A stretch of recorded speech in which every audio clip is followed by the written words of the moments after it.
Et en ce qui concerne donc les racines de vertu que nous pouvons accumuler en nous réjouissant par rapport aux qualités des êtres ordinaires, cela dépend des qualités en question. Donc il y a une hiérarchie dans ces qualités, qu'il s'agisse par exemple de l'esprit d'éveil, de la grande compassion, donc qui sont des qualités élevées par rapport à des qualités plus ordinaires.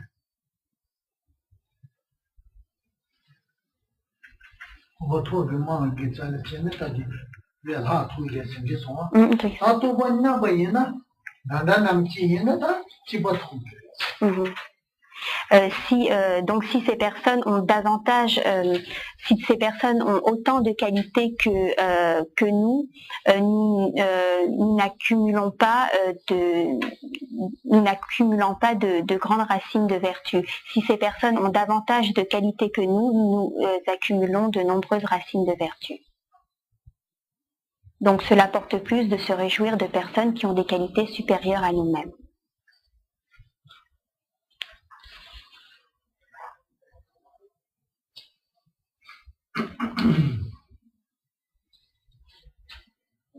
Supérieures à nos qualités.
Au Tibet, il y avait un geshe nommé Geshe Ben qui était très attentif à ses pensées et qui examinait constamment son esprit. Et à chaque fois qu'une pensée négative naissait en son esprit, il mettait un petit caillou noir, il posait un petit caillou noir, et quand une pensée positive naissait en son esprit, il posait un petit caillou blanc. Donc il faisait des petits tas de cailloux noirs et de cailloux blancs afin de comptabiliser, afin de compter le nombre d'actions positives, le nombre de pensées positives et le nombre de pensées négatives qui naissaient quotidiennement dans son esprit.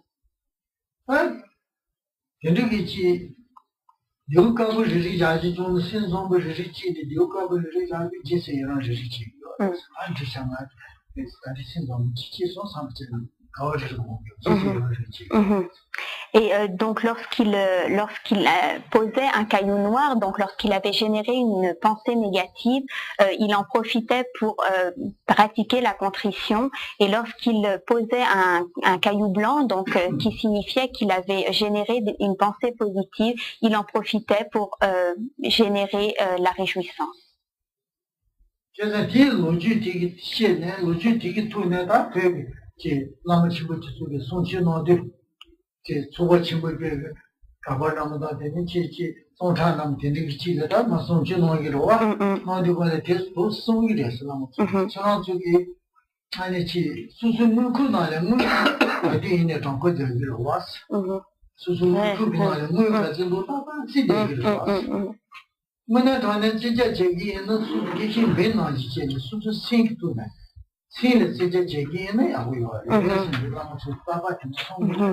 Et donc, lorsqu'ils donnent leurs enseignements, les grands lamas, en présence de grandes assemblées de moines ou de grandes assemblées de personnes qui écoutent les enseignements du Dharma, beaucoup de ces lamas s'expriment ainsi.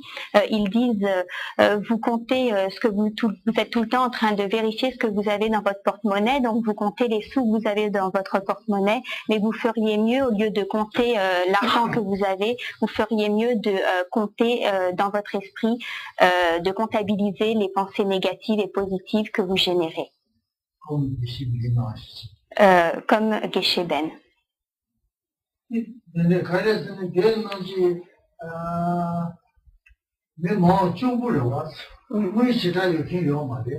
Parce qu'en fait, au Tibet, la plupart des gens sont pauvres, ils n'ont pas beaucoup d'argent. Mais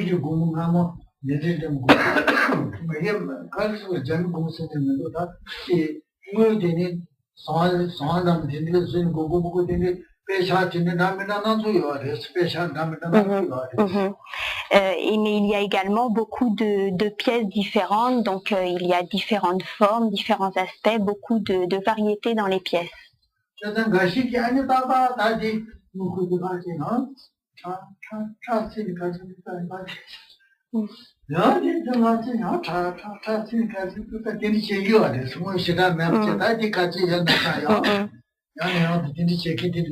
Donc, comme les personnes n'ont pas beaucoup d'argent, elles sont tout le temps en train de regarder dans leur porte-monnaie, donc ces différentes pièces, de les comptabiliser,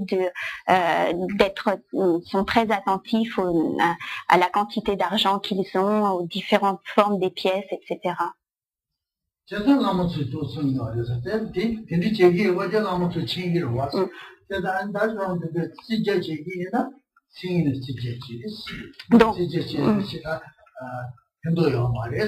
Donc les lamas connaissent cette situation, ils ont eux-mêmes vu que les gens agissaient de la sorte, qu'ils regardaient tout le temps dans leur porte-monnaie, et donc c'est en s'inspirant de cette situation qu'il est de coutume maintenant de dire ne regardez pas dans votre porte-monnaie, mais examinez plutôt votre propre esprit.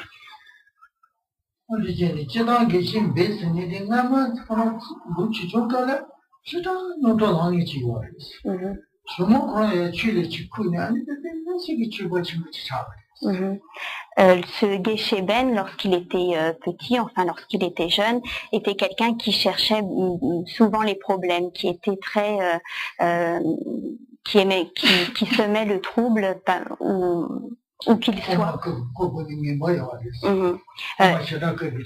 Également, bon, c'était un voleur, donc tant qu'il pouvait, il volait, il posait différents problèmes. Et un beau jour, son esprit a changé et il est devenu un pratiquant très très vigilant. Et plus tard, il est même devenu un très grand yogi.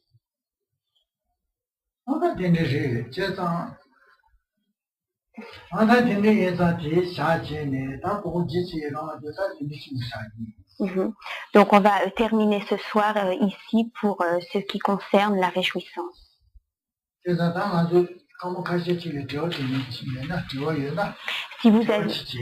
vous avez des questions, nous avons quelques minutes pour les écouter, y répondre.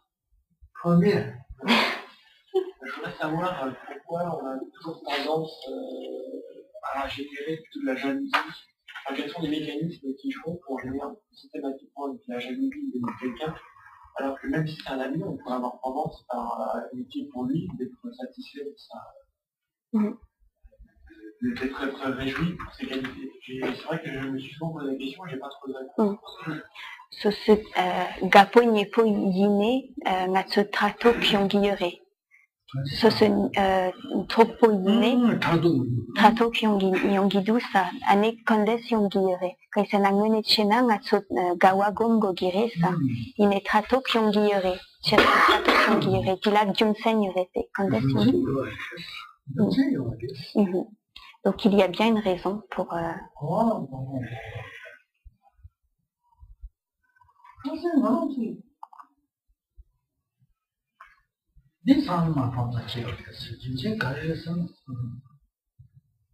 차도 쓰니 도자인 바하바 고자지 차도 도자인 바하바 고지 차도 마제는 가와 보나 차도 마제는 야보 임바 차도 제는 도자인 바디 하고요 제도 차도 La raison principale est que c'est l'ignorance du fait que le fait de générer la jalousie aura des conséquences négatives, donc c'est une activité négative, et l'ignorance que le fait de générer la réjouissance est une activité positive qui aura des conséquences positives.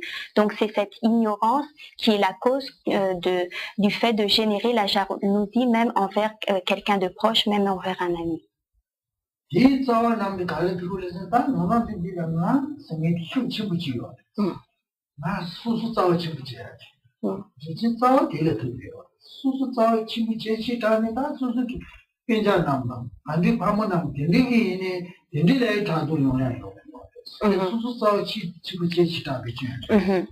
la raison de cette ignorance est que nous nous considérons nous-mêmes comme étant extrêmement précieux, plus précieux que nos parents, plus précieux que nos amis, plus précieux que nos proches. Donc c'est cette forte saisie du soi et le chérissement de soi-même qui est la cause de cette ignorance. Donc c'est véritablement la racine de cette jalousie. Une saisie de soi extrêmement forte.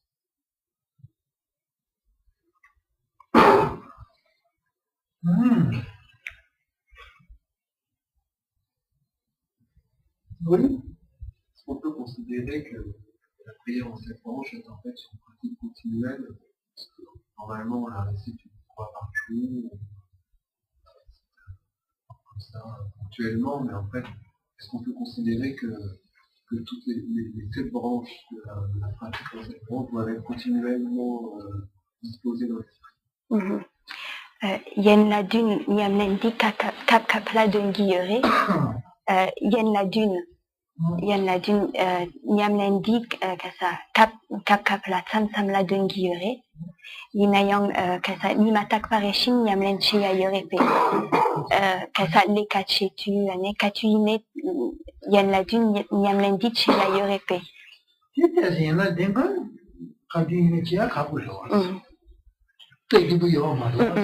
Donc ce n'est pas facile de faire les 7 branches de cette pratique. Il y a certaines branches qui sont difficilement praticables.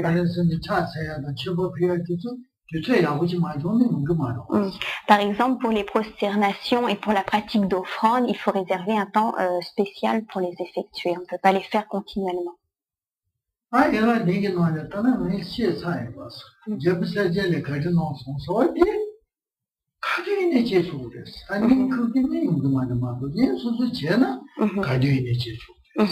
Mais comme il a été exposé avec notamment l'histoire du roi Séguel et les autres histoires, en ce qui concerne la pratique de la réjouissance, effectivement, c'est une pratique qui peut être continuelle. Donc, sauf le temps du sommeil, mais même en se couchant le soir, c'est une pratique que l'on peut effectuer.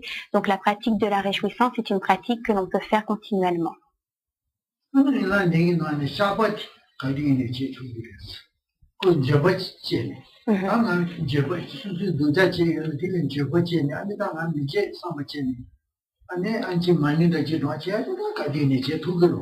Également, la pratique de la contrition est une pratique qui peut se faire très souvent continuellement. Donc, regretter les actions négatives que l'on a accomplies, faire des mantras, et donc prendre la décision de ne plus accomplir de tels actes, c'est une pratique, donc la contrition, qui peut se faire également de manière fréquente.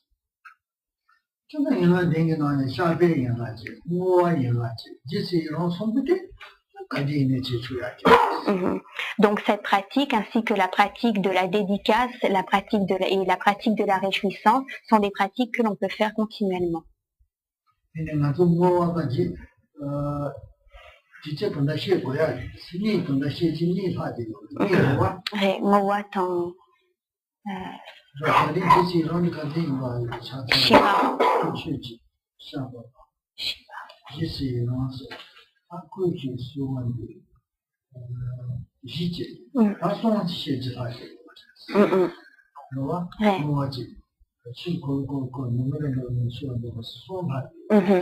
Donc pour l'instant, on a exposé que donc pour l'instant, nous n'avons exposé que les 4 premières branches de la pratique en 7 branches. On n'a pas encore exposé la dédicace, donc qui fait partie de ces pratiques que l'on peut faire continuellement.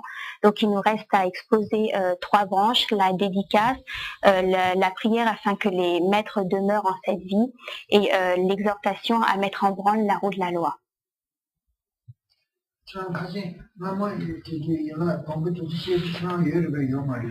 Est-ce que vous étiez venu lors des premiers enseignements? Non.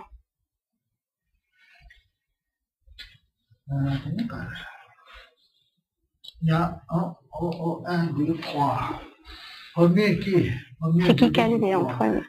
Je voudrais savoir pourquoi le mendiant a davantage de mérite à le roi qui est l'acte de la même Kasa Gelpole Pango qui Gewamangwa Sapare, dit Kyung Sankares. Bonne question. J'ai là, j'étais eu mal de rien, sans bon, pichon, c'est vous, Yomari. J'ai voulu tosser, ma jayo in Jires, in Nandy, and this, Sunday, the nation, yes, and yes, ma jeto, see your Jires. Jeda, ma jetty only. Should I, Yolo, which should I start my food? You would even imagine your my talking, they say, I remember the power and Chebanita. Donc ce n'est pas exposé de manière claire dans les ouvrages du Dharma, mais par déduction, on peut comprendre que si le mendiant a accumulé davantage de racines de vertu que le roi, c'est parce que le roi avait certainement généré de l'orgueil. Donc que sa richesse, le fait d'inviter les disciples du Bouddha, de leur faire des offrandes à profusion, avait généré en lui des sentiments négatifs. Donc ce n'était pas du plus profond de son cœur qu'il le faisait, mais c'était entaché, sa pratique était entachée par l'orgueil, alors que ce mendiant qui n'avait rien s'est réjoui véritablement du plus profond de son cœur. Et dans la mesure où c'est la motivation, la qualité de la motivation qui est essentielle. C'est pour cela que le mendiant a certainement accumulé davantage de mérite que le roi.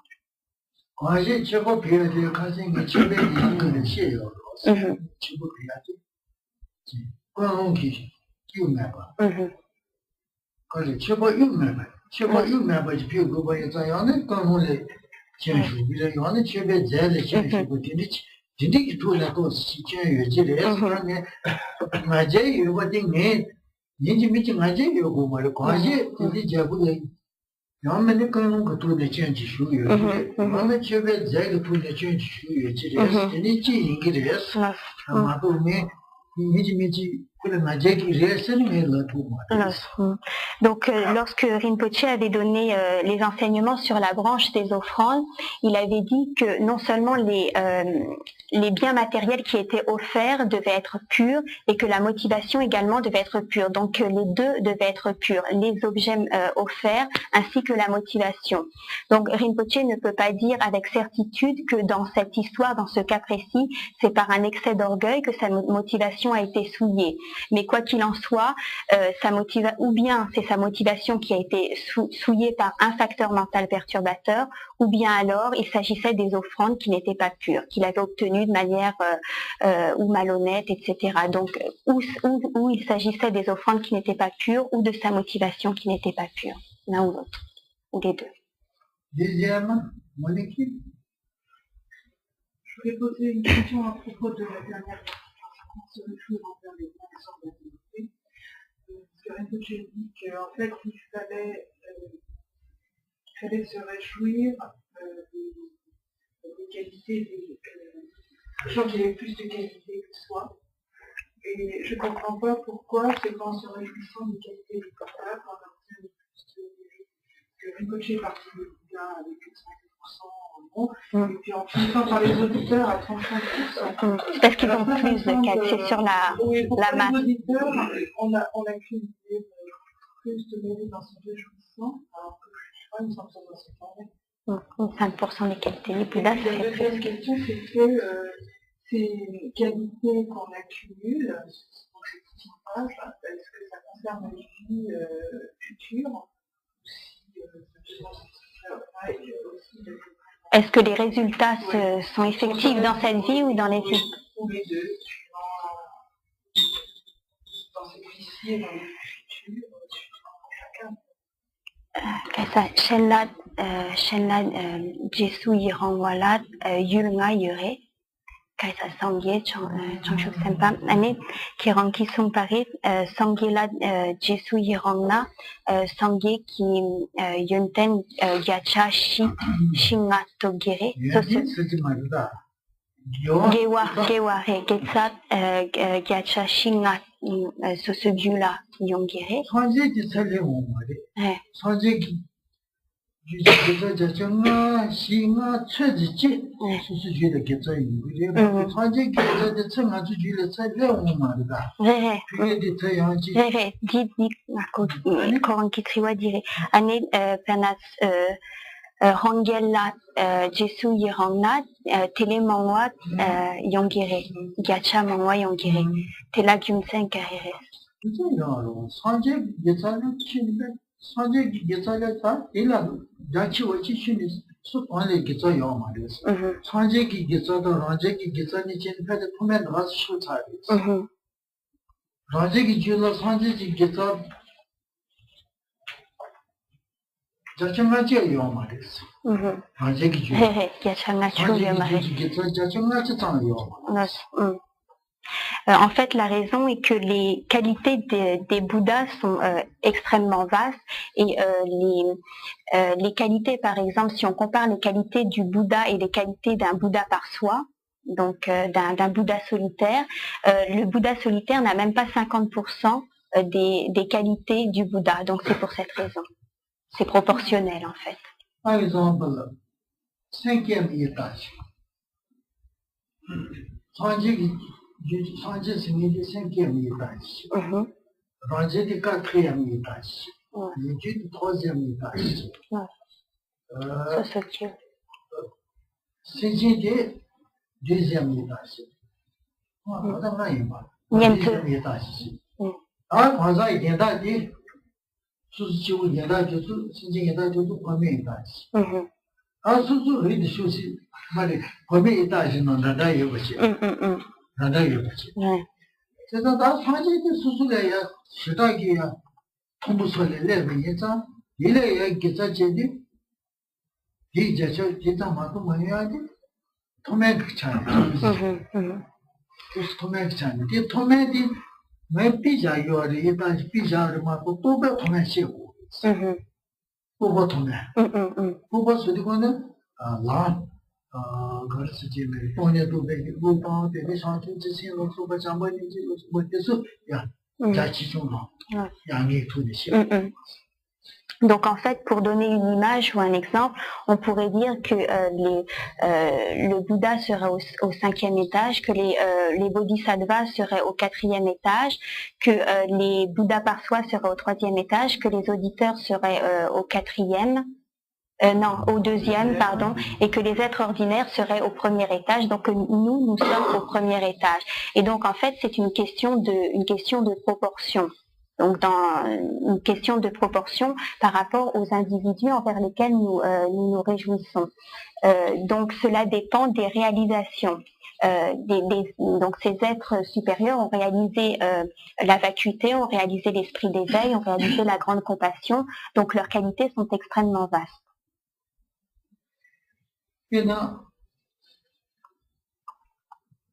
Kaza ngay ji seran ji gomba yin ngay ji seran gomso kaza ki shanchi samba chi. Nga shanchi samba meba chi. Cheta ta nga le ko toba togi wa res. Ko yena shanchi singo. Nga yena shanchi singo. Cheta ko toba togi. Cheta toba ma wa ke toba to ji ji geza le ji seran che de jache nino ma to yugi wa. Jache nino tansk ma to yugi wa. Donc le principe est le suivant. Par exemple, si donc Rinpoche dit si par exemple je me réjouis envers les qualités d'un bodhisattva, et que lui est un être ordinaire, la différence est au niveau des réalisations. Donc lui a réalisé l'esprit d'éveil et Rinpoche ne l'aurait pas réalisé, par exemple. Et donc dans ce cas-là, quelqu'un de bien supérieur, lorsqu'on se réjouit des mérites de quelqu'un de bien supérieur à nous-mêmes, les mérites que nous accumulons sont proportionnellement beaucoup plus faibles. Donc là, plus nous nous réjouissons d'un être supérieur, plus les mérites que nous accumulons sont faibles par rapport à nous-mêmes, en fait. Ah,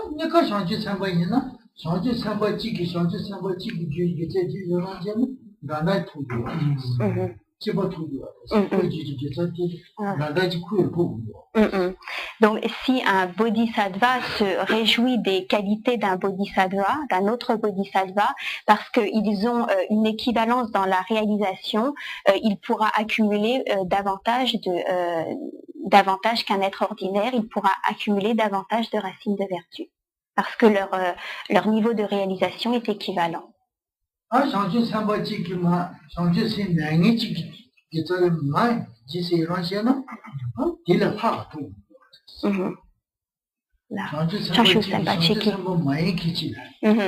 Allez.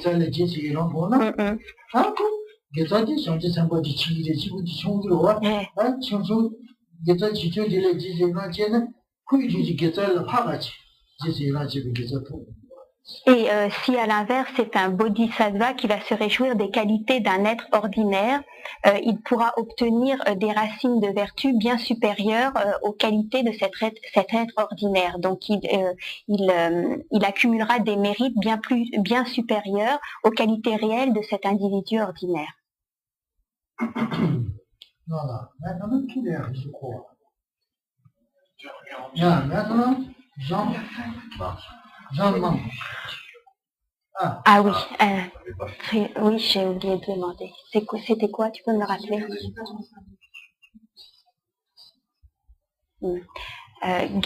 Gewala Jesu Yirangne, Tsedila Drebuyongirepe, Tsedjemala Drebuyongirepe. C'est dire, tu veux je mange ça?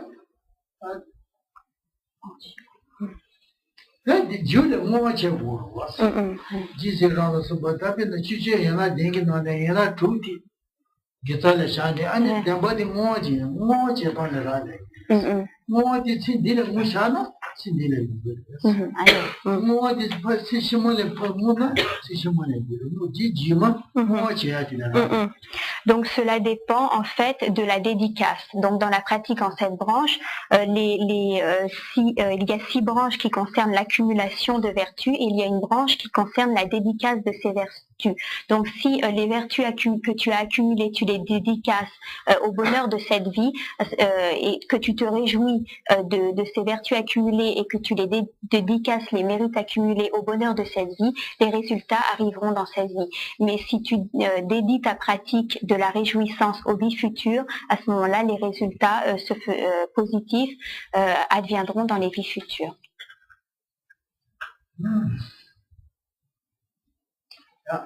Jean manque.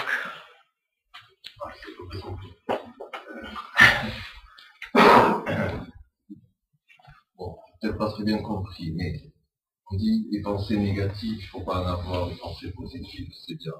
Et les pensées, on ne les maîtrise pas. Les pensées viennent des émotions, de l'esprit, sur un sentiment. Et ça, c'est... Et même ça, l'esprit, on ne le maîtrise pas non plus. Et les gens ordinaires, enfin, les gens qui souffrent, la plupart d'entre nous, on s'en veut d'avoir des pensées mauvaises. Et je parle même dans mon travail, quoi. Je veux dire, si quelqu'un lui dit c'est pas bien d'avoir des pensées, enfin, comment expliquer ça? C'est difficile à expliquer parce que c'est beaucoup de choses, mais si on se culpabilise de ces pensées négatives, on s'enferme dans ces pensées négatives, on ne maîtrise rien, ni les pensées, ni même les émotions qui les produisent. Si on culpabilise.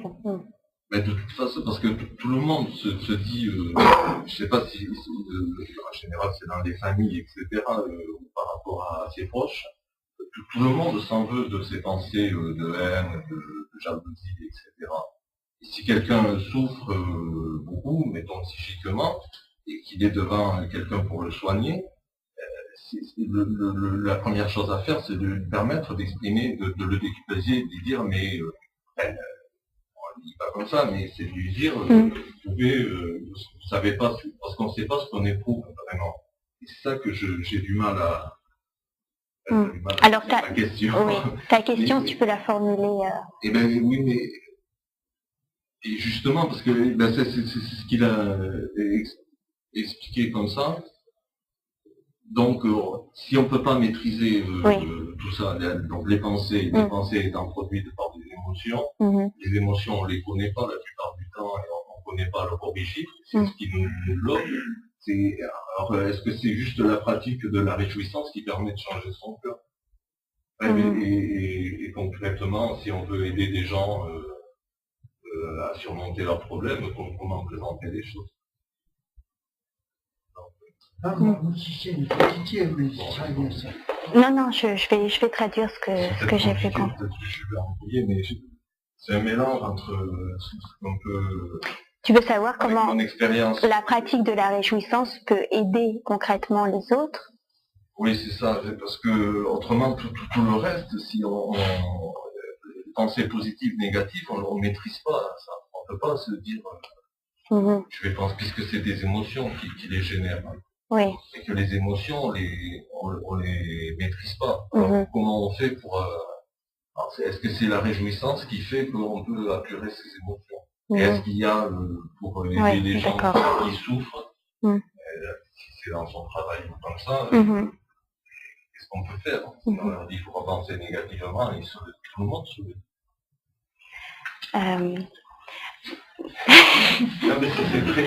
Je vais essayer de résumer. Pas trop compliqué. Résumer. Question. Bon, je vais essayer de résumer. Samlo duksha tang yarpo yongtu ngatsu dul guillemare. Sem dul guillemare. Ngatsu sem dul chez guillemare. Sem dul wa. Kasa sem samlo duksha yongtu ngatsu kang kasa kakya ngatsu la nupa yemare. Samlo duksha kaya ngatsu la nupa yemare. Ane kasa Jesu yirang wadi ce sem dul yala pengirepes. Ane Jesu yirang na kasa nishentala pengirepes. Ce nekor-là, sem dit cela, pento kandes yongere. Dortu chenat, tinke.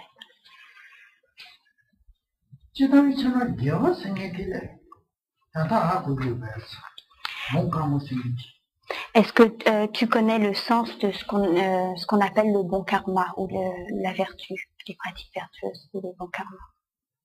Je crois. C'est jamais. Mais je crois. Mais quelle signification bon karma? C'est-à-dire. Ah, c'est très difficile. Non, c'est pas très difficile alors. Un bon karma? Oui, bon karma, tout le monde dit bon karma, mauvais karma comme ça. Oui. Bon karma, quelle signification? Donne une définition. Justement, c'est ça qui est difficile, parce qu'il y a le bon karma, les gens qui ont de l'argent et tout ça, on dit c'est un bon karma, mais c'est pas obligé. Mais tout le monde comprend bon karma, bien. Mauvais karma, pas bien. Tout le monde dit, n'est-ce pas? Pourquoi bien bon karma? Mauvais karma, pourquoi mauvais? Ça, il faut comprendre nécessaire. Mais n'est-ce pas? Vous avez dit aussi bon karma, bien. Mauvais karma, pas bien. Vous dites aussi? Est-ce que tu penses que c'est positif, que le bon karma est quelque chose de bien et que le mauvais karma est quelque chose de mauvais? Ou bien bon karma, mauvais karma, c'est rien pensé? Mais bon karma, c'est bon karma. Bon karma bien ou pas bien? Bon karma, c'est bien. Bien? Pourquoi bien? Un bon karma, parce qu'il permet justement de s'approcher de pourquoi bien, des choses. Bon karma? Quelle raison bien? Un bon karma, c'est que c'est vraiment, c'est quelque chose qui permet de se connaître vraiment. Des conditions qui permettent de se connaître. Bon karma, non, c'est bon karma, bien, pourquoi bien, résultat, ça sera bien. Bon résultat. À cause de bon karma bien. Bon karma, c'est je le sais, Ce qu'on appelle le karma, en fait, le bon karma, ça se passe au niveau du courant de conscience. Cause, ça m'a dit, j'ai la cause. Allez, excuse-moi. Ce qu'on appelle le bon karma, ça se passe au niveau des causes. J'ai confondu. Ça, résultat, bon résultat.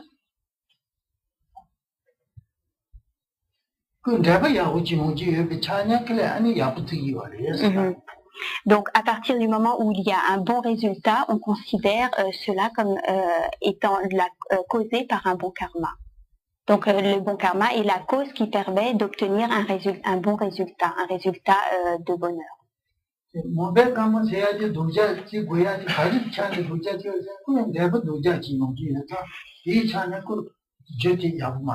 et pourquoi on considère que le mauvais karma est quelque chose de négatif? C'est parce que c'est une graine, une cause qui entraîne des conséquences malheureuses, négatives. Voilà.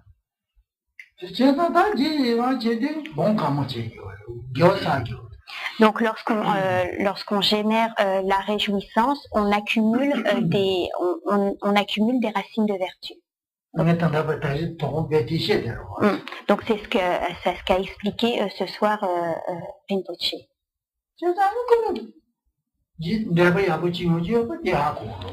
Et donc ainsi on voit bien que puisque qu'en cela on aura des résultats positifs, puisqu'on accumule des vertus et donc on crée un bon karma, donc on aura un résultat positif. Donc la réjouissance sert à l'obtention de ce fruit positif. Mais pour vous, très simple. Je dis, par exemple, tout Yankee, Yabuchi, Samola, le Gabon, Yabules again, some Gabu Ungurovas. It is Gabu Ungurovas. The Maja Tatu, Nessage, and Magachi. Dilitani Nason Miller, Gawaji, Yontuna, Miller, seen a Gawaji, Yontuna, he made a Pembocha. Donc en fait, Rinpoche va te donner une raison simple pour dire que la réjouissance est bénéfique également aux autres, aux personnes qui nous entourent. Parce que si quelqu'un accomplit une action positive, si nous nous en réjouissons, cette personne ressentira que nous nous réjouissons de sa pratique et elle sera elle-même contente. Mais si la personne ressent que tu éprouves de la jalousie envers elle, personne n'aime qu'on soit jaloux qu'on éprouve de la jalousie envers soi.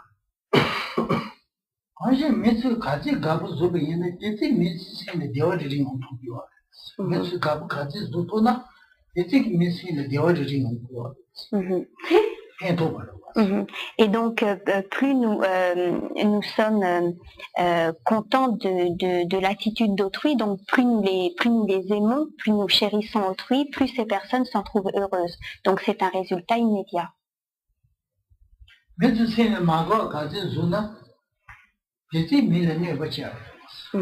Et si nous, au contraire, nous faisons en sorte de rendre les gens mécontents, ces personnes se trouveront effectivement mécontentes, donc il y aura immédiatement un résultat négatif.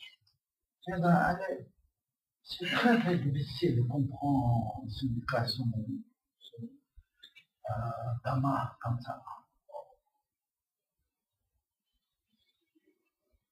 En base, d'abord, pratique base, une pratique de base. Donc,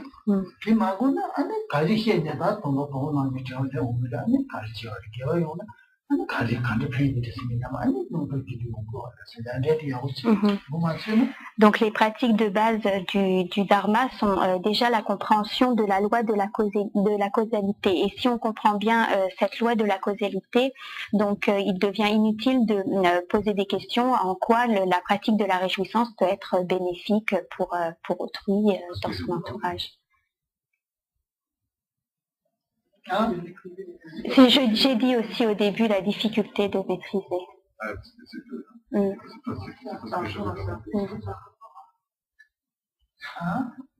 C'est pas ce que j'avais. Mais Triwa Tedre Maresa. La réjouissance. Konki Triwa Tangpo dirait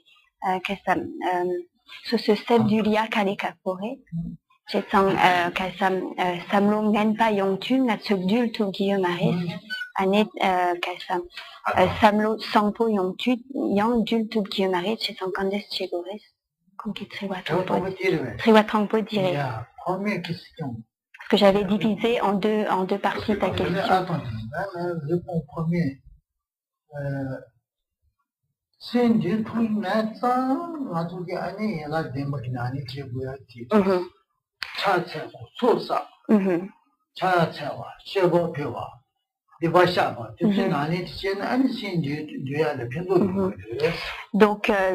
Donc la première partie de la question, en ce qui concernait le fait de la difficulté de maîtriser son esprit, c'est justement en vue de pouvoir maîtriser notre esprit que nous pratiquons la pratique en 7 branches.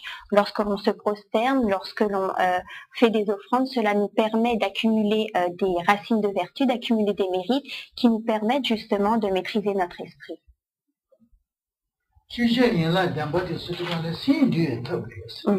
Parce qu'en fait, la pratique en 7 branches est une méthode pour maîtriser son esprit.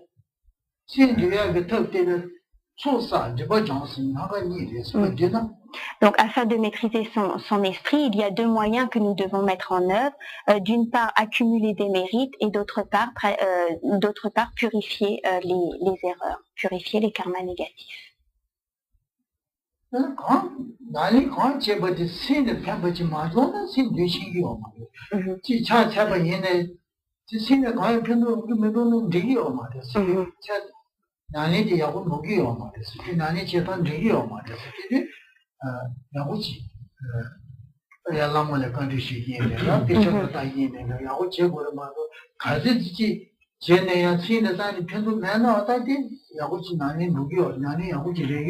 Donc toutes les pratiques normalement ont pour but de maîtriser l'esprit. Donc toutes les pratiques ont pour but d'être bénéfiques, de changer positivement l'esprit.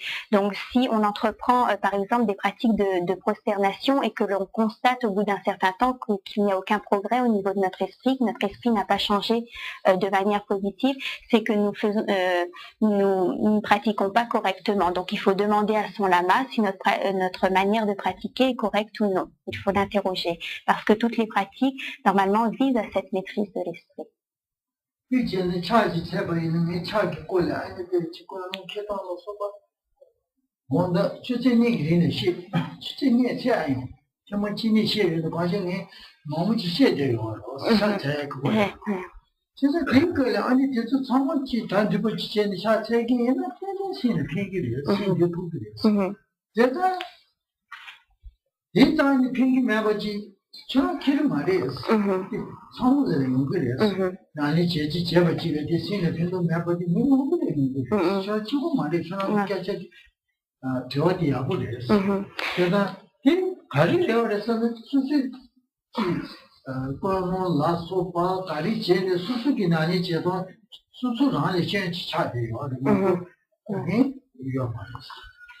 Donc, par exemple, en ce qui concerne les prosternations, Rinpoche a parlé environ 2 heures pour expliquer la manière dont on se prosternait, donc les différentes formes de prosternation, la motivation qu'il fallait générer en se prosternant.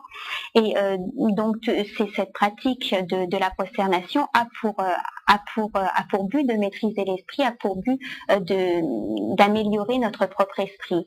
Et la question que tu poses est une excellente question parce que le fait de pratiquer sans obtenir de résultats positifs signifie qu'il y a une erreur dans la compréhension de la pratique. Donc, c'est dans ce cas-là justement qu'il faut demander à son lama si nous ne commettons pas d'erreur dans la manière de pratiquer. Donc, tu n'es pas le seul à faire cette remarque. Donc, sur la difficulté de maîtriser l'esprit, beaucoup de personnes rencontrent ce type d'obstacle, donc de pratiquer et de ne pas obtenir de résultats. Donc, cela ne tient pas à l'enseignement, mais plutôt à la manière dont on peut l'interpréter, dont on peut le comprendre, ou des erreurs que l'on peut qui peuvent se glisser dans notre pratique.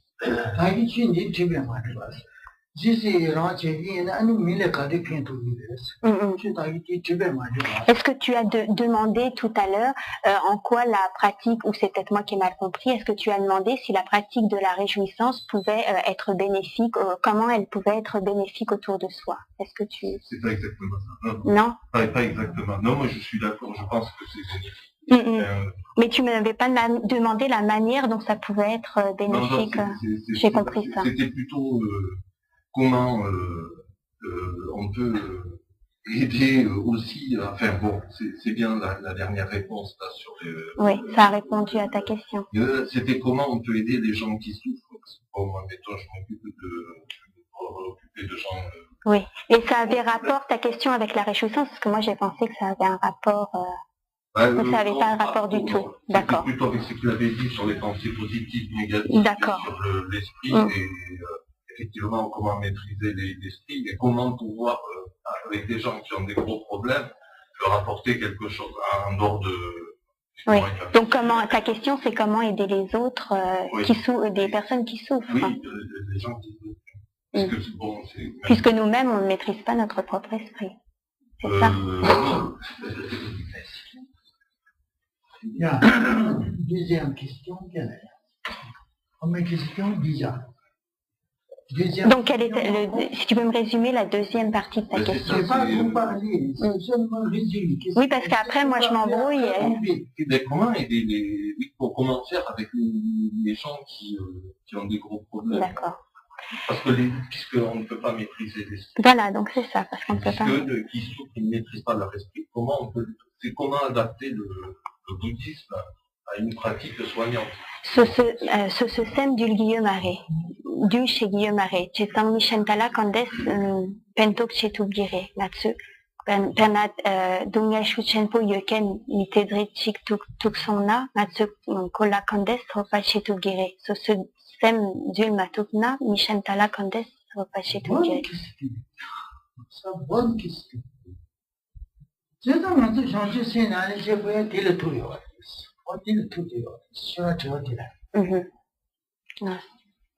Donc, en fait, ta question a rapport avec les pratiques des bodhisattvas.